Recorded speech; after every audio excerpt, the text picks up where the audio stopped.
اونٹ کا آپ صلی اللہ علیہ وآلہ وسلم کے سامنے زبان حال سے اپنے مالک کی شکایت کرنا۔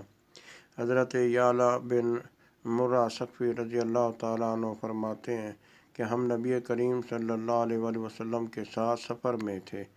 اچانک ایک بوڑھا اونٹ ہمارے سامنے آیا۔ جب نبی کریم صلی اللہ علیہ وآلہ وسلم نے چشم کرم اس پر ڈالی تو وہ بلبلانے لگا اور اپنی پیشانی سجدے میں زمین پر رکھ دی۔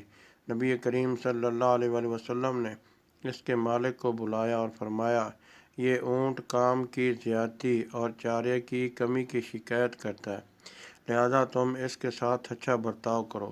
پھر ہم روانہ ہوئے اور ایک منزل پر قیام کیا تو نبی پاک صلی اللہ علیہ وآلہ وسلم محو استراحت ہوئے تو ایک درخت زمین کو چیرتا ہوا آیا اور اس نے اپنی شاخوں میں نبی کریم صلی اللہ علیہ وآلہ وسلم کو چھپا لیا۔ پھر وہ درخت اپنی جگہ واپس چلا گیا۔